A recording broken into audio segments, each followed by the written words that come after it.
Ta-da, what's happening out there, my friends in YouTube land? Yours truly, Rockin' Dave, the real deal. North Fort Myers, Southwest Florida.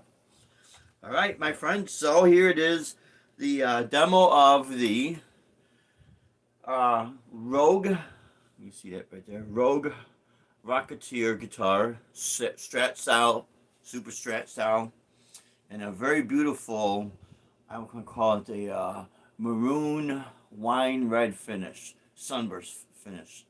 So yeah, pretty awesome. There's the back. Very smooth neck. You could say similar to the Charvels of the 80s, or even the Charvettes. I don't know if anyone remembers later on in the 80s, Charvel. When Charvel and Jackson guitars were parting ways, Charvel and Jackson, they had their own thing going on.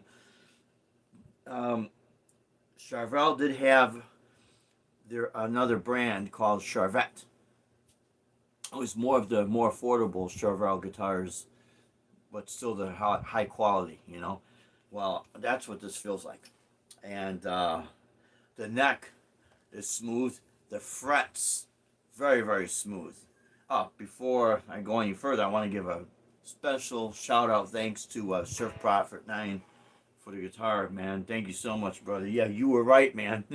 You were 100% right. You're not going to believe this thing.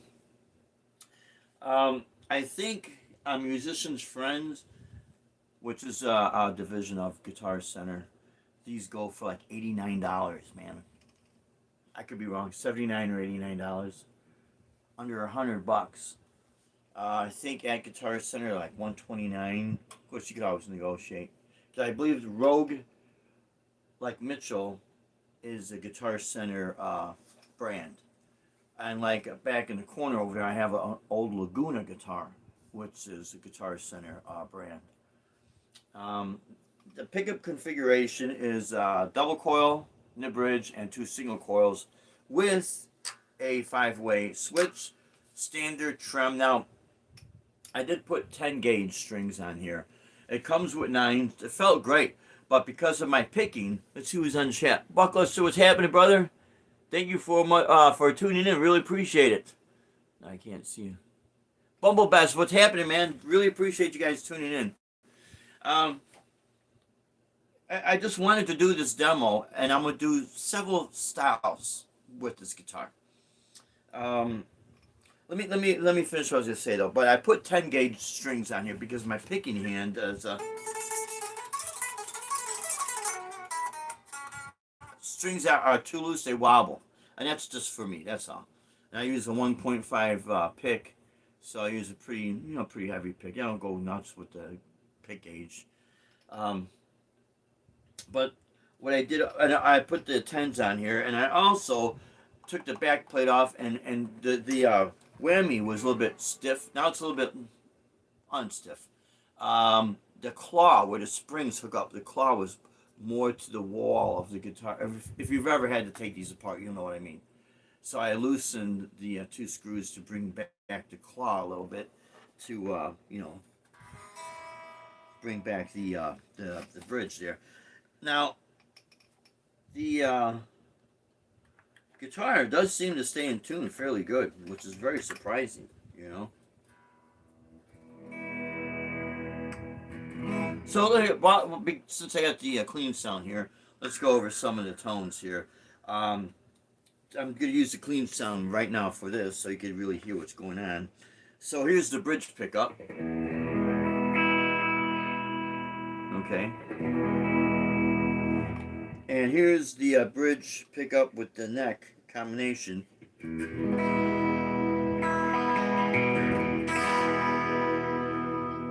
Works really great with a chorus.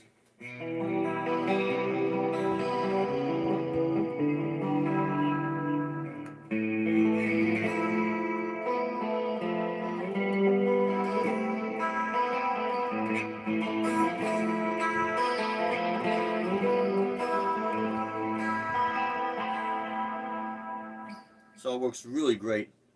The little chord progression might remind you a little bit of a song called Badlands, Metal Church.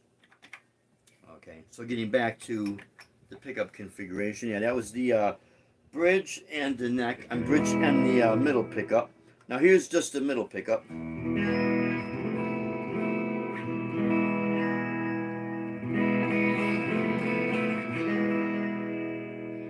Okay.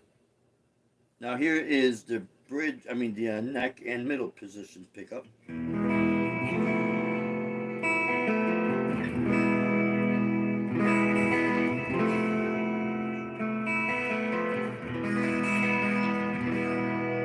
And now here's just the neck pickup.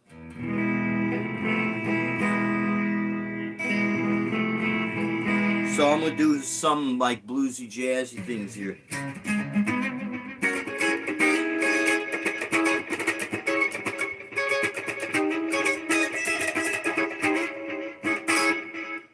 Alright, that's just the neck pickup. So here's the neck and middle position.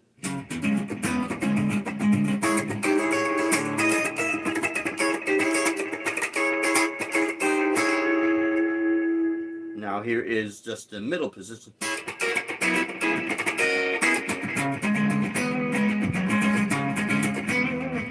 Okay, now here is middle and bridge pickup. You definitely hear like the strat tone right there.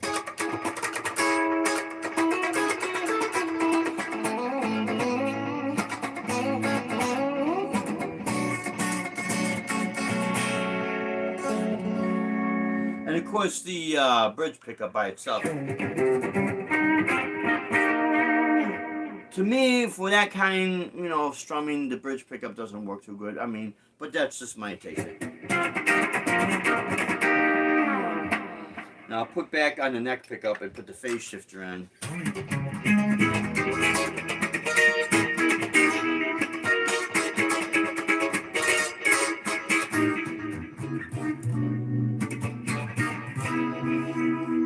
Neck and middle pickup.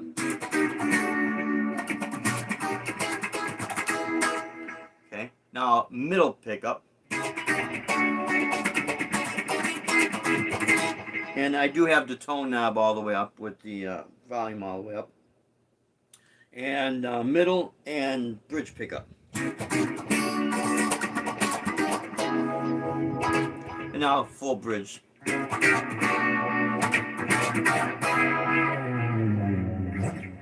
Okay, so now I'm going to go to a patch that I've got the Unified, and I'm going to just use a little bit of the overdrive here. Now I might bring down my volume here on the guitar. There we go.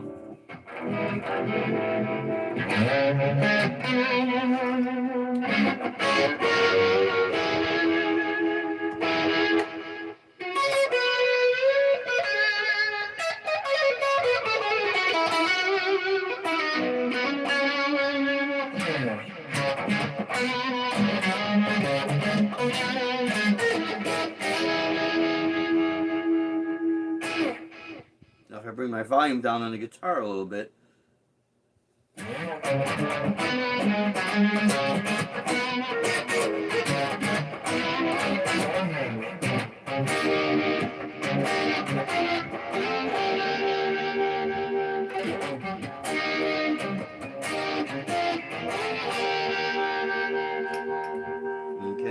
So now here is going to be the neck and middle position.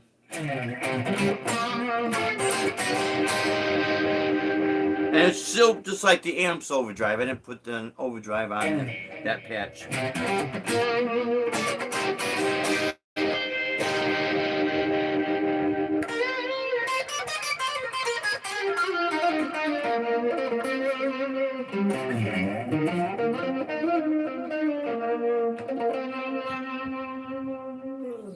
Now here is your middle pickup.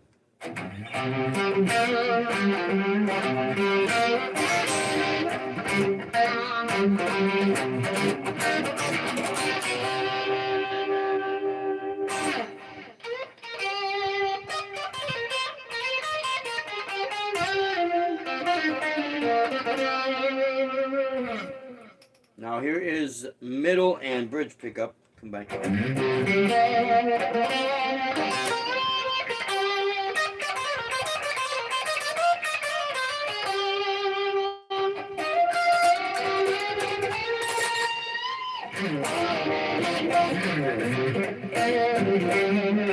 And this full on bridge pickup.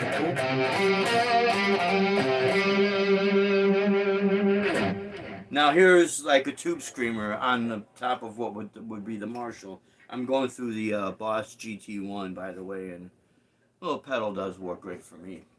And it works great, period, you know.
So now let's check the tuning here.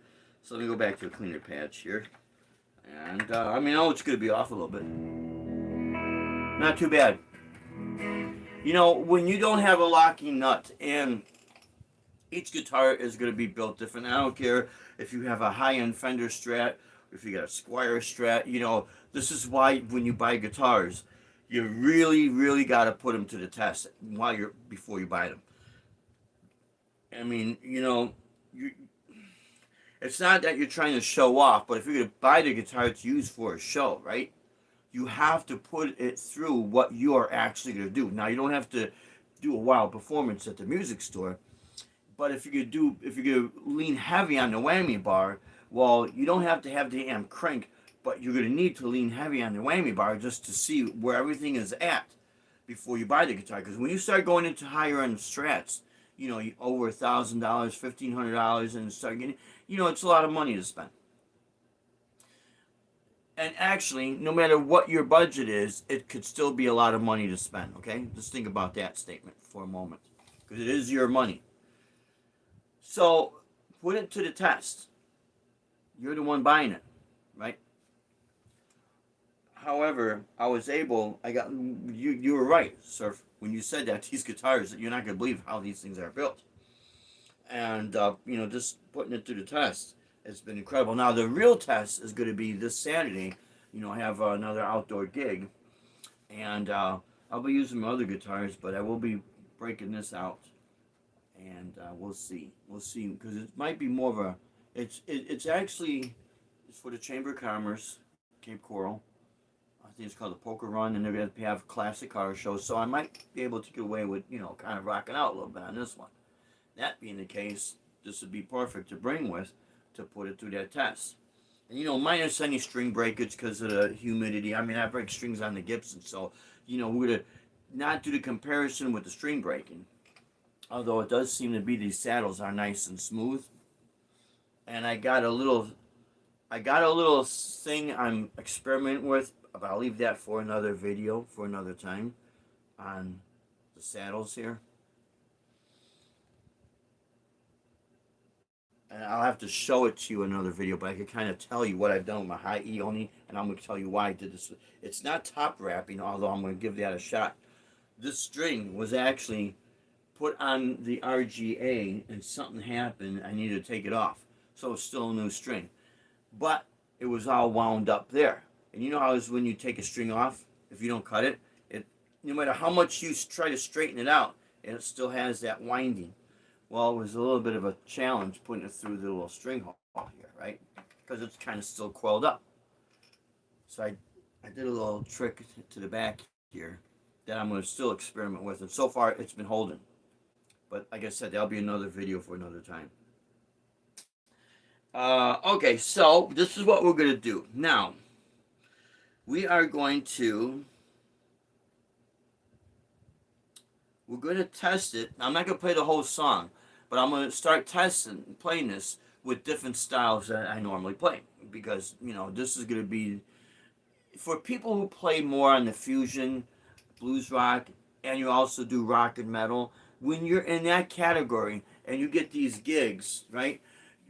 When you get the 2 to 3 to 4 hour gigs, and they give you a little bit of leeway, and I guarantee at some point, if they let you bring the electric guitar, you might be able to get away with kind of rocking out, but you still have to, watch where you're at. However, if you're in these situations where it's like, okay, it's more of a classic car show, kind of a rocked out show, then boom, you're good to go. So this is why I don't really have guitars that have super high output pickups. I think the highest output pickup might be is the bare knuckles, but that's the lawsuit guitar. But I think it's more of because it has the out of phase. So bare knuckles will have their different series of pickups. They might have their higher output pickups, and maybe they're more of their traditional output pickups, like the Les Paul. Those are Burstbucker Pros, and it's not like Burstbuckers. Oh wow, they're gonna sound high end. No, they're actually low output. But there's a reason for that. So when you crank it up, it's not gonna get too noisy. I like pickups like that because I play different styles of music. And if I just go with EMG 81s or and 85s, when I go to play something that's more fusion based or bluesy based, I might not get the tone I'm looking for. And it doesn't mean those pickups are not good. It just means they have a different type of a tone. So keep that in mind with guitars. So in this particular case, I'm going to play part of the song without words. And what I'm going to do is this. I'm going to put my toggle, my blade switch in the middle. So in that sense, I'll be using the middle pickup. Usually I play this with the Les Paul. I have the switch in the middle to get the combination of both neck and bridge pickup. But not too bad. Well. Okay, so I'm going to call my phase shift. Let's see what happens. Here we go. 1, 2, 3.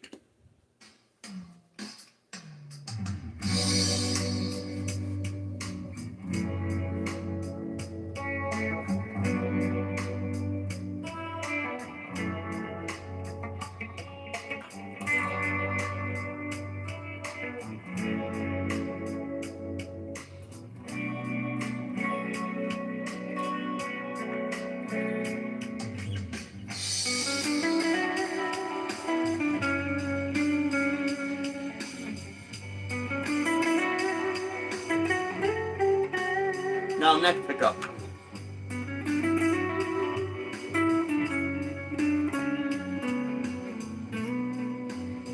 Now back to middle pickup.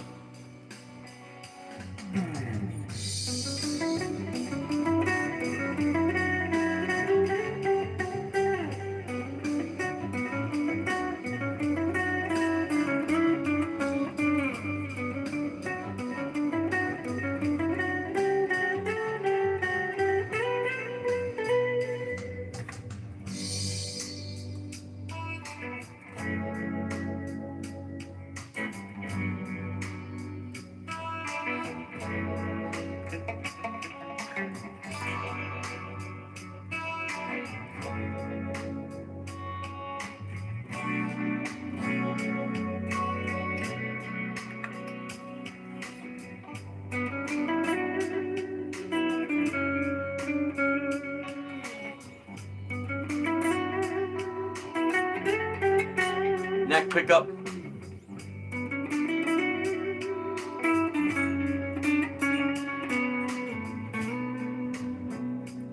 Now neck and middle pickup together.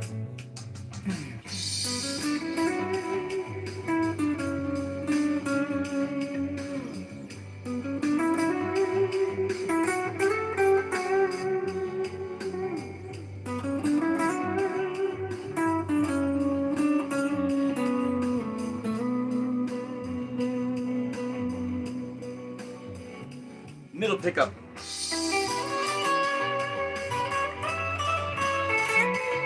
Middle and neck.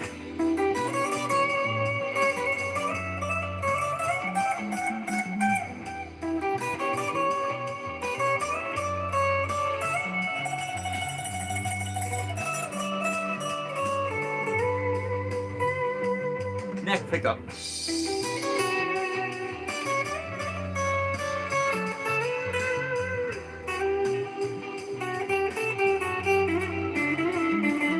Neck and middle.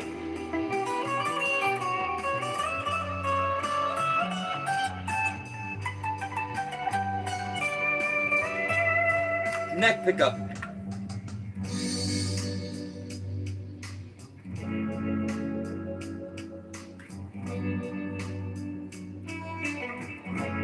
Now neck and middle.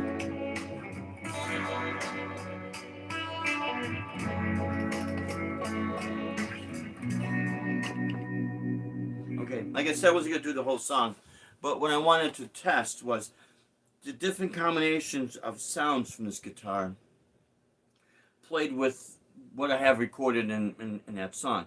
So, normally, for the jazzier type of stuff, I will tend to use on the Les Paul the neck and bridge pickup. There just seems to be a balance in there, and because with the Les Paul or any guitar that's like that has two volumes, at least two volumes, one for the neck and one for the bridge. When you put your switch in the middle, you can kind of balance each one out with just the volume of either the neck pickup or the bridge pickup, which is kind of cool. So for this, I wanted to see what the single coil would sound like against that, and that's why I was going back and forth between the middle and then the neck. Now, the combination of the neck and middle, that tone, for me personally, it's like, okay, I could use it, but there's no definition in those notes. Whereas in the middle,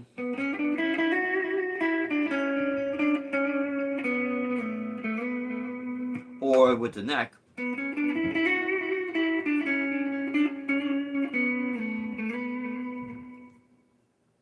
out of the two, I would prefer the middle.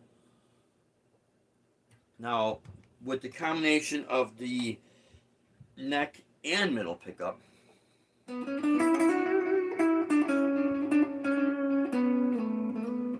sounds good on its own, but in the mix, it's like, okay, it gets a little bit buried, It's just a preference, and none of it is better than the other. It's what your personal preference would be. But you see, this is what I mean.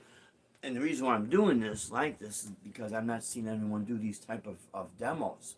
Really on any of these guitars. A lot of times they'll be either metal or they'll be, if they're going to do a if they're gonna do a demonstration of what the pickups sound like, it's just like a strum, open chords. There's really not what for me at least, what I could hear out of the guitar. I mean, playing as long as I have, I get an idea, but I still would like to hear. Okay, what would it sound like if you played this kind of music? What would that sound like? You know what I mean? So that's why I'm doing this. Okay, so you get an idea on more of a jazzier feel. Now, if you want kind of a more mellow, definitely the neck pickup, you could turn your tone knob down.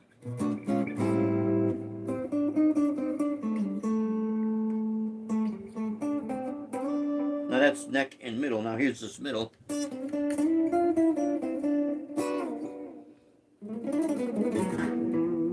Now here is middle and bridge.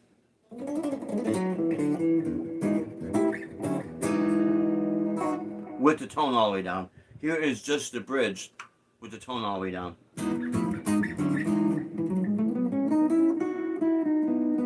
Not bad because it's more of, the double coil humbucker.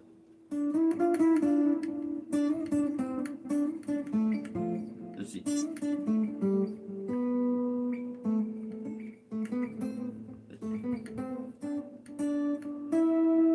been a long time since I heard that. Okay, so WNUA.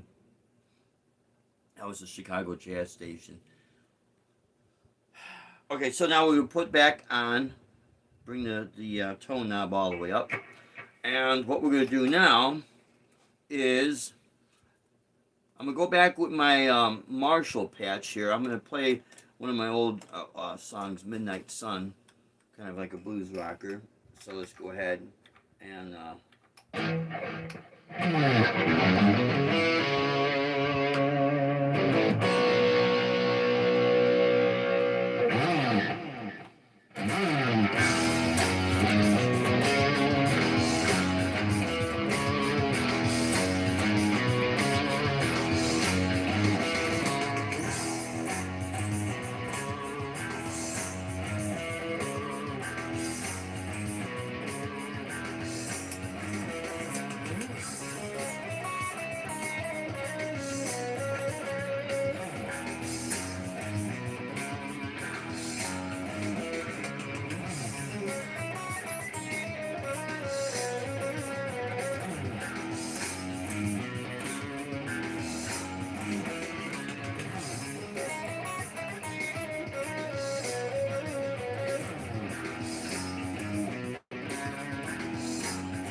Okay, so right there for certain, bluesy rock stuff. Again, I was working off of the middle pickup. If I work off the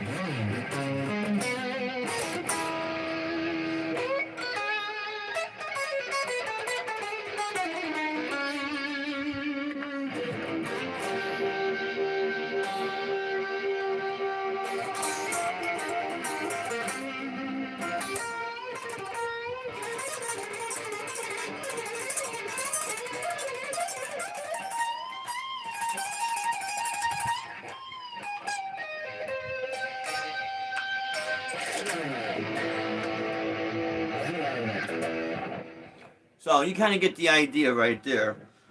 Um, and again, I don't have anything really loud. The real test will be on, Saturday, which I think we'll do all right. Okay, so now let's see. I want to show you something that I kind of discovered after I hooked this up. I normally use this patch for when I play the trio with the Journey song. The melody solo in the Journey song "Who's Crying Now." I definitely will use the Les Paul, or sometimes when I do use the Black Ibanez Artist, that has a lot of sustain. But that guitar is 40 years old, and the Les Paul is it's starting to age. The wood is starting to age. I think we used to call this the wood's compressing. We don't know exactly what's going on. Maybe as the years go by, something definitely does happen. And that has, when I do my note on the A, on the 10th fret on the B string, it does go to the extra, higher octave harmonic. Just naturally, I don't have to tap it or anything. Same thing with the Ibanez Artist. It definitely does that. But I think it will do that to this as well. So let me put the switch on the middle, and it's basically,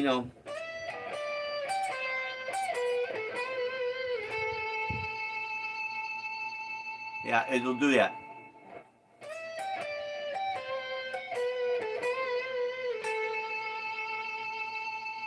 So it catches that harmonic. It doesn't do it on all the guitars. On the Lawsuit guitar, which is that's that Epiphone that looks like the Paul Reed Smith. It won't do it on that note. It'll do it on another note. On the Jackson 7 string, it doesn't do it on that A note. It'll do it on another note. I think on the Telly the same way. Actually, all the guitars, they have their own certain areas where they'll grab that note, and it just automatically will just take it to that extra, harmonic. And in theory, when I really think this is where your woods, they do make a difference. They play a role into it, because it'll even do this.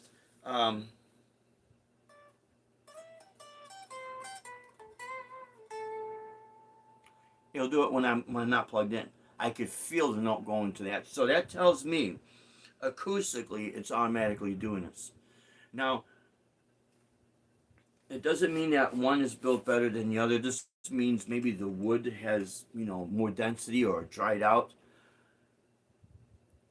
And I'm not trying to disregard what your pickups are and your pedals and your amplifiers and the speakers. All that plays a role into it. But never discredit the wood of the guitar. Because the reality is, all those components, what are they attached to? They're not attached to two poles, right? They're attached to the guitar. So you're going to have string vibration. And that will also dictate how long those strings are, they're vibrating. And it's going to have a different tone. If you change out the nut and put like the cheapest plastic nut and kind of dull it, or even if you don't take the nut out, you just put little pieces of take paper and cardboard, little paper, those little cue cards you get, fold them up and put them underneath there and put the string on there, and then you're gonna hear that there's gonna be a different resonance just on the guitar without it being plugged in. So imagine when it is plugged in, you're gonna have that. And sure, you're gonna have EMG 81s and 85s and Seymour Duncans, and they're gonna sound great, but they're gonna pick up the sound that's being picked up as the string is being vibrated. It's not just the magnetic pole. You know what I mean? I mean, that does play a role into it, but you have to strike the string. and there has to be some sort of movement and resonance, you know. So I do believe in what people do call tone woods, because after all these years of playing, I've experienced it. I've heard it with my old Ibanez artists I had. Yeah, I hear it with this one right here, which is this guy. This is a 1983 Ibanez artist, very heavy guitar, and it has a lot of sustain on that note, on the 10th fret. The Gibson does too, but not as much as the Ibanez artist. And it could be because that being 40 years old, it was a different time, a different mindset. You know, you got to also take in consideration what's going on nowadays with, EPA. Even though EPA is United States, but when they do try to go to different countries, and with the environment and what woods to use and what's in danger, all this does start to play a little bit of role. You start noticing things are made a little bit different. So that's why. And again, if you started playing guitar in the 70s and buying guitars in the 70s, that's when you could see it. And if you never stopped playing, if you continued on, you saw the changes that were happening. So, and again, it's not to say one's better than the other. I'm just saying there's definitely something to this, you know.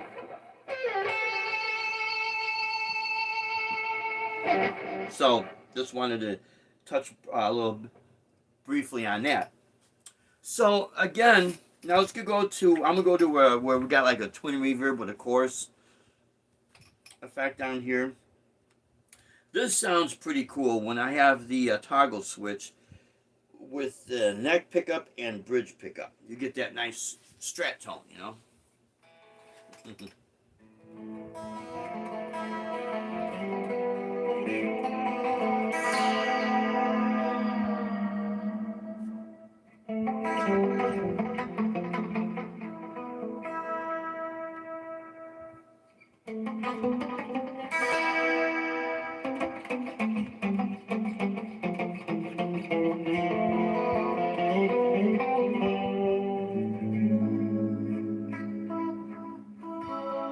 The back in the 80s, mid to late 80s, the Stratocaster became very, very popular in pop music, and therefore it became very popular in the music stores because of that tone.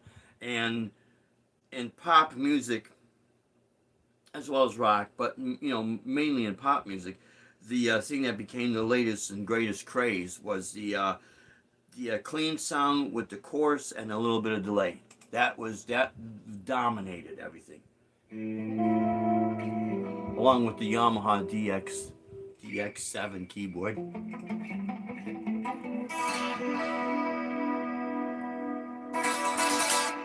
So you had that, and I do remember the price of Les Pauls. I can't say they went down, but they certainly sat on those racks for a very, very long time.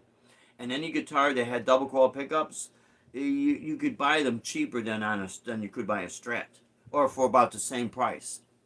You know what I mean? Because they were not popular. The Strats were selling like hotcakes. So, but I mean, just wanted to share that with you, and that pickup configuration.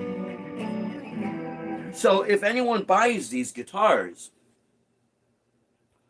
whether you're a beginner or whether you're an experienced musician, pro, well, I wouldn't say a pro. Well, the only way you're going to find out is if you take these guitars and you plug into your rig and you either crank it up or you have it cranked a little bit and have it mic'd and have it run through a high-end PA system. And I'm going to tell you right now, I don't care if any Stratocaster that has a single pickups, well, I got the noise gate on, so you're going to experience some sort of a hum. What do they call it? 60 cycle hum.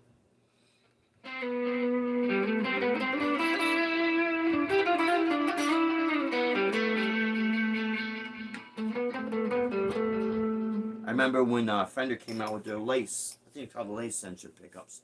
Again, mid to late 1980s, and they were the ones that the coils were not exposed, and they were kind of like their version of the hum canceling, noise canceling uh, pickups. But but anyways, I mean, you know, a cheaper guitar, it's going to have cheaper components, obvious. So if you wanted to get one of these and, you know, use it as your project guitar, put new pickups, new tone and volume and tone pots, new bridge, you know, I mean, you could do what you want. But so far, right out of the box, this thing is incredible. It's unreal. And like I said, when we have our gig on Saturday, and then I got two more outdoor gigs the following weekend. Yeah, Saturday and Sunday. And I'm gonna, you know, I'm gonna bring this for some of the songs, and as well as, you know, my other guitars.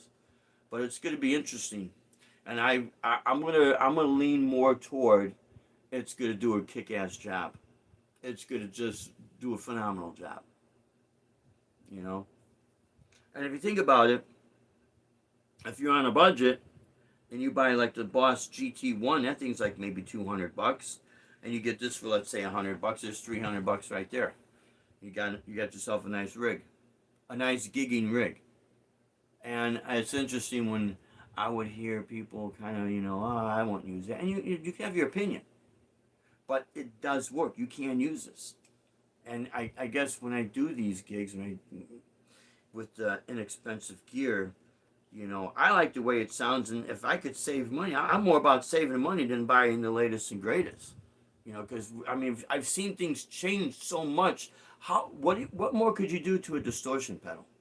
I mean, think about it. Run it through an EQ. Well, then just get a separate EQ pedal. You know, and I'm not saying they're not coming out with great technology. They certainly are, but I mean, it gets to the point where what they're doing, it has been leaps and bounds compared to back in the day. I will definitely say that.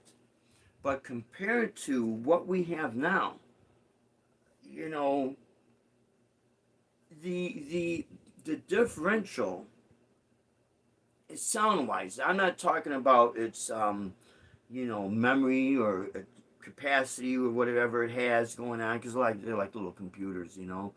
Um, I'm not going to discredit that, but tone wise, you know, unless you're playing it by itself, yeah, you'll be able to tell the difference.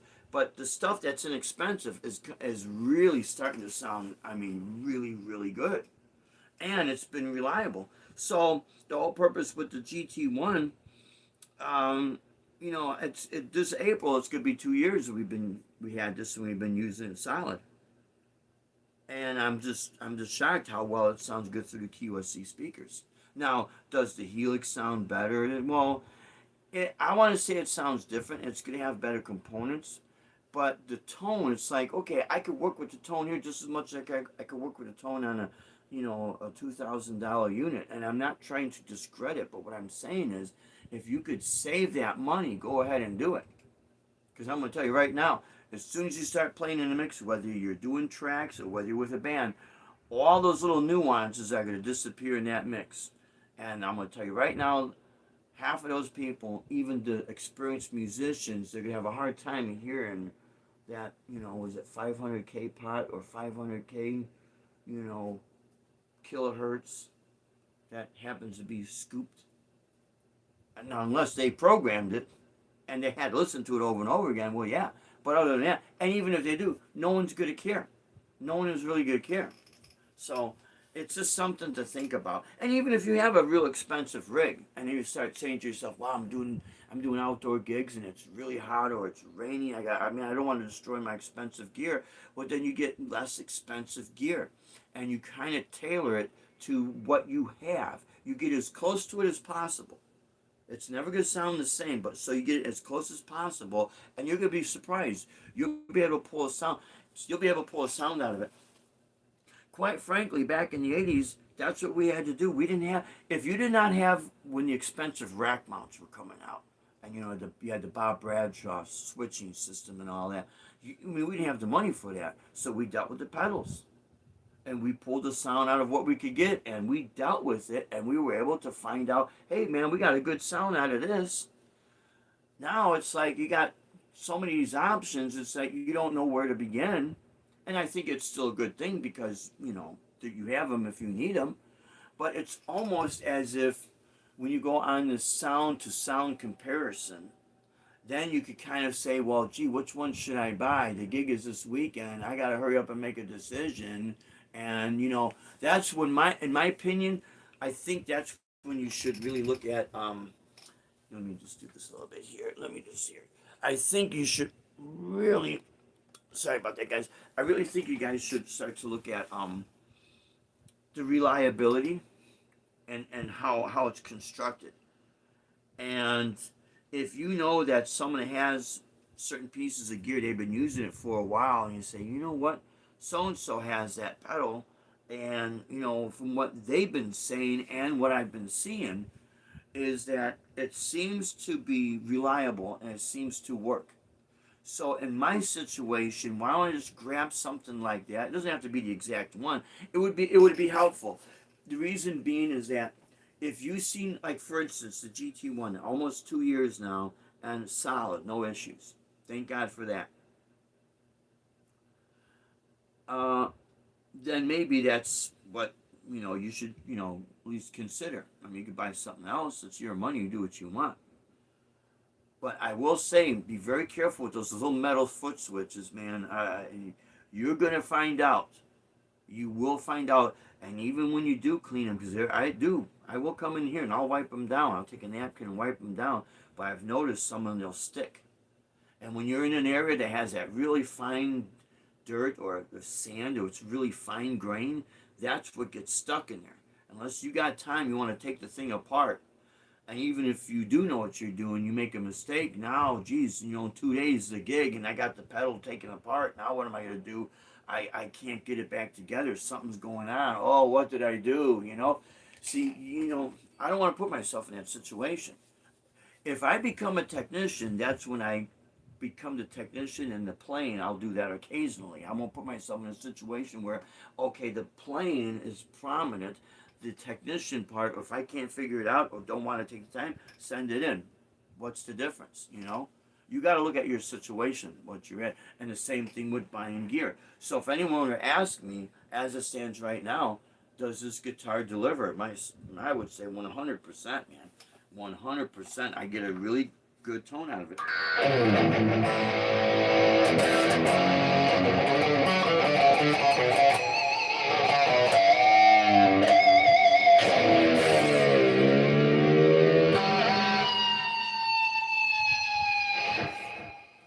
Not bad, huh? Now, of course, I might have knocked it out of tune, but that's to be expected. There's no locking. Not too bad. Not too bad, considering it's a guitar that's under $100. Now, am I going to say it's valued more than, let's say, you drop $3,000 on it? Well, no, but again, when it comes to the construction of it, there is your difference, and of course it's going to matter, Now, but let's talk about from a performer's point of view, and again, if you're going to be in situations where you don't want to take that expensive guitar out, now is where you can start considering your inexpensive guitars and gear, like I just said a little while ago. Because you're going to find out, if you do not want to destroy expensive gear, oh man, and let's say you can't replace it, you don't have the money, why put yourself in that situation? Never worry about what other people think either. You're the one playing it, not them. You're the one that'll get paid, not them.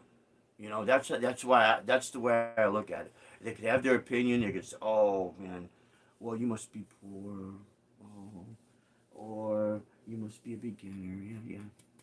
Think what you want. I don't care. I'm not trying to be rude or anything, but that's the best way to handle those type of comments. That really is the best way. No, never try to keep up with the Joneses. Let the Joneses be the Joneses, and then you be you, and life will always be nice.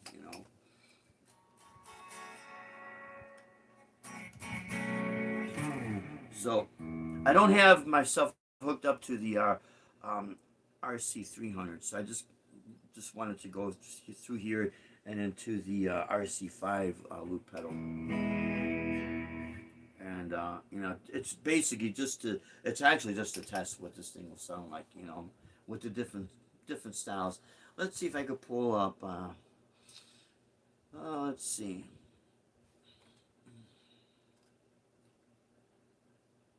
Okay, here's something that I wanted to do. I'll do it with this track because I will have it where I have the toggle switch again in the middle with this certain patch that I actually called it Santana Journey because it has the I call it like more of a Santana tone. Now again, I have the toggle switch in the middle, so let's go ahead and try this.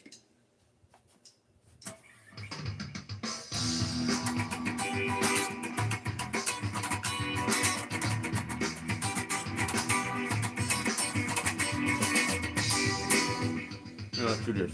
So you can see the guitar.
Now I'm on the neck pickup. I just turned off the overdrive. Middle and neck pickup. I turned on the overdrive now.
So you get the idea.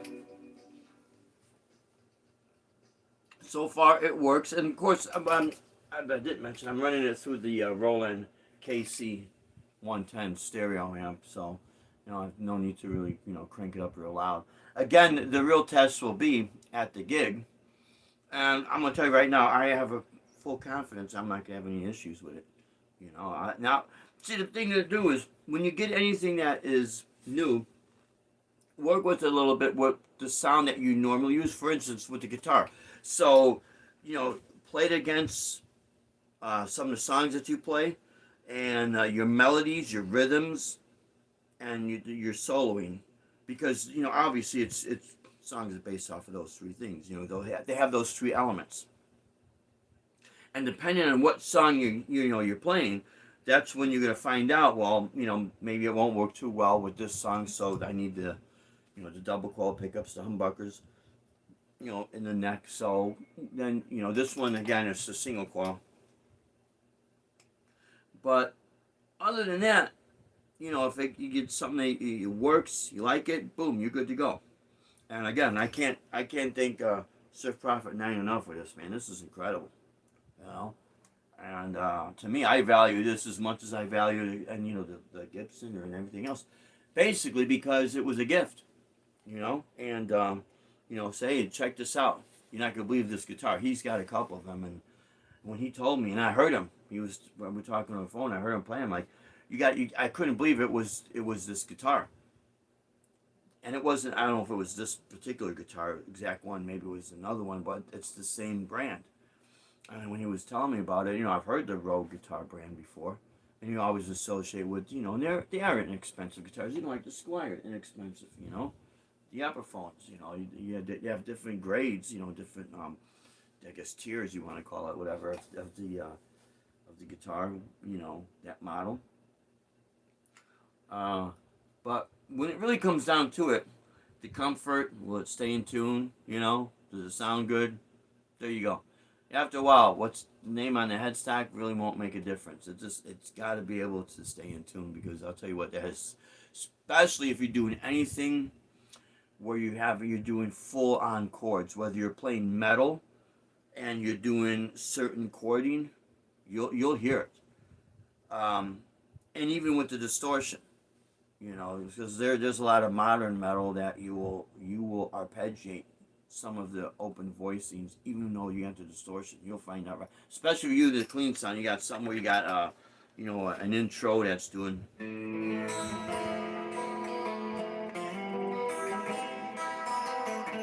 No, I did knock off tune a little bit, but you definitely get the idea.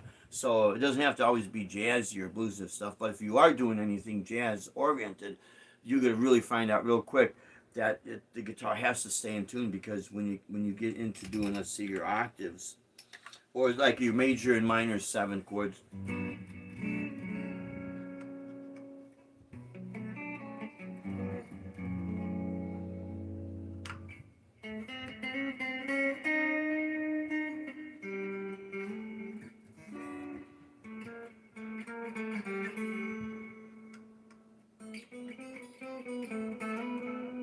Anything that's could be like that, where you need the tuning stability.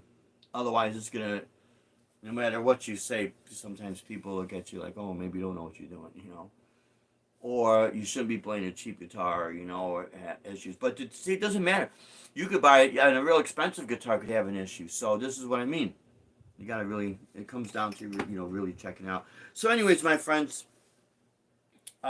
Maybe also in the future I will put separate short videos spotlighting different styles, more on the metal side, so you can hear this more metal. And then that'll be one video, another video more jazzy, and one video will be more bluesy, slow blues, and just so you can really hear what you can do with these guitars and what they'll sound.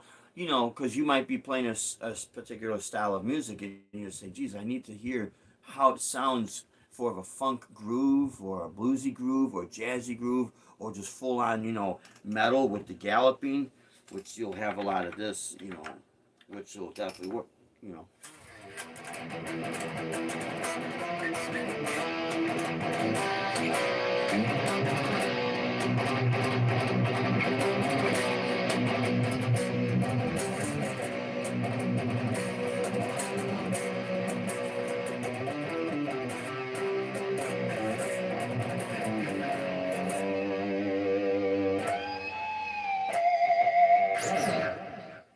definitely something like that. So, anyways, my friends, thank you so much for tuning in. I really do appreciate it, and I hope this does.